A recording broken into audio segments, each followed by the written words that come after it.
बहन के साथ खेल रही थी, तभी पैर फिसला और 700 फीट गहरे बोरवेल में गिर गई। गिरने के बाद बच्ची बोरवेल में 150 फीट पर फंस गई। हादसे के बाद रेस्क्यू के लिए एनडीआरएफ को मौके पर बुलाया गया। बच्ची को लोहे की रिंग में फंसाकर खींचने की कोशिश हो रही है। 30 फीट तक सफलता मिली, लेकिन मिट्टी उसके बाद धंसने लगी है। इसकी वजह से 120 फीट पर आकर बच्ची फंस गई। मंगलवार शाम तक कई देसी जुगाड़ लगाए जा रहे थे। देर रात में बोरवेल के पास सुरंग खोदकर रेस्क्यू किया गया और खुदाई की छोटी मशीनें नाकाम हुई तो बड़ी मशीनें मंगवाई गई। पिछले 50 घंटे से बच्ची चेतना ने कुछ खाया नहीं है।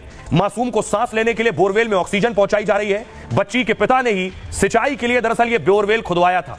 चेतना के पिता ने ही बोरवेल खुदवाया था। 700 फीट तक पानी नहीं मिला तो बोरवेल खुला छोड़ दिया गया। राजस्थान में दरअसल पानी की कमी के चलते बोरवेल खोदने में समस्या आती है और ज्यादा बोरवेल राजस्थान में इसीलिए खोदे जाते हैं। सैकड़ों फीट खुदाई करने के बाद भी अक्सर पानी नहीं मिलता है और इसके बाद कुछ लोग इन बोरवेल को खुला छोड़ देते हैं, जबकि इसका नियम है कि खुले बोरवेल को मिट्टी से भरना होता है। यह जिम्मेदारी बोरवेल खोदने वाली कंपनी या बोरवेल मालिक की होती है। इसी वजह से इससे पहले भी राजस्थान में कई हादसे सामने आ चुके हैं। 15 दिन पहले ही दौसा में मासूम आर्यन की बोरवेल में गिरने से मौत हो गई थी। हादसे के बाद राजस्थान सरकार ने भी बोरवेल पर एडवाइजरी जारी की। एडवाइजरी में पानी न मिलने पर बोरवेल को मिट्टी से भरने के आदेश दिए।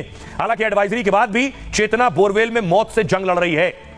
आइए अब आपको सुनवाता हूं, चेतना को बचाने की कोशिशें जारी हैं। एसडीएम क्या कुछ कह रहे हैं, सुनिए। लिफ्ट नहीं होने दे रहा और बच्ची को लोकेट करने में भी वो दिक्कत करता है, क्योंकि कैमरा अंदर डालते हैं तो वो मिट्टी कैमरे पे आ जाती है, तो बार बार कैमरे को साफ करने के लिए भी कैमरे को निकालना होता है। तो सबसे मेन प्रॉब्लम वो मिट्टी और मॉइस्चर की है। देखिए, पाइलिंग मशीन प्लान बी के तहत यूज़ हो रही है कि इसके पैरेलल एक बोर बना के उसमें आगे रेट माइनिंग करके वहाँ तक बच्ची तक पहुँचा जाएगा। वो प्लान बी है हमारा, और प्लान ए और प्लान बी पैरेलल हमारे चलते रहेंगे, समानांतर चलते रहेंगे। जिसमें भी सफलता मिलेगी हम सफलता अर्जित करेंगे। जो ये एक्सपर्ट हैं ये बता रहे हैं 145 से 150 फीट पे बच्ची है। तो जो एक्सपर्ट अभी पेशेंस के साथ काम कर रहे हैं, क्योंकि किसी के जीवन का सवाल है, तो इनको पूरा टाइम दिया जा रहा है। जितना भी एक्सपर्ट अपने इस इवेंट में टाइम लेंगे उस टाइम के हिसाब से जल्दी बच्चे का रेस्क्यू किया जाए। तो आप एसपी को सुन रहे थे, वो बता रहे हैं इस वक्त किस तरह से रेस्क्यू चल रहा है। खबरों में आगे बढ़ते हैं। दिल्ली से आज की एक और बड़ी खबर है। आतिशी गिरफ्तार होंगी, ये बात कौन कह रहा है? पूर्व सीएम कह रहे हैं कि सीएम आतिशी गिरफ्तार होंगी। अरविंद केजरीवाल की इस वक्त राइट हैंड है, सबसे ज्यादा करीबी है। खुद इस्तीफा देने के बाद आतिशी को मुख्यमंत्री बनाया है। अब केजरीवाल आतिशी की गिरफ्तारी की बात कर रहे हैं। अगली तस्वीर में आपको दिखाऊं, केजरीवाल का एक पोस्ट वायरल है। केजरीवाल सेंटा बन गए और सेंटा बनकर अरविंद केजरीवाल गिफ्ट बांट रहे हैं।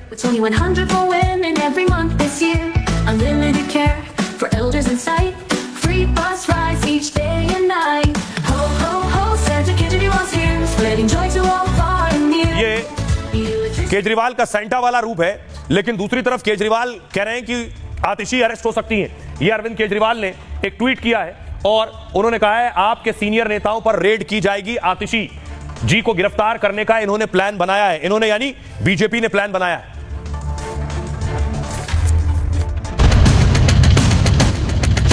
दिल्ली की सीएम आतिशी जाएंगी जेल। किसी भी दिन आतिशी की हो सकती है गिरफ्तारी। केजरीवाल ने आतिशी की गिरफ्तारी की आशंका जताई है। अरविंद केजरीवाल ने दावा कर दिल्ली में सनसनी फैला दी है। हमें अपने सूत्रों से पता चला है कि ईडी, सीबीआई और इनकम टैक्स तीनों एजेंसीज की मीटिंग हुई है और उस मीटिंग में ऊपर से आदेश आए हैं कि कुछ भी फर्जी केस करके दिल्ली की सीएम आतिशी जी को गिरफ्तार किया जाए। उन्होंने बाकायदा एक प्रेस कॉन्फ्रेंस कर इसकी जानकारी दी। ट्रांसपोर्ट घोटाले के किसी केस में गिरफ्तारी की आशंका जताई, जिसकी जानकारी उन्हें जांच एजेंसियों के सूत्रों के हवाले से मिली है। अब अरविंद केजरीवाल के इस खुलासे पर बीजेपी मजे ले रही है। कह रही है केजरीवाल जो कहते हैं वो सच होता है। आखिर अरविंद केजरीवाल के पास ऐसा कौन सा दस्तावेज है जो आतिशी मामले को जेल भेजना चाहते हैं?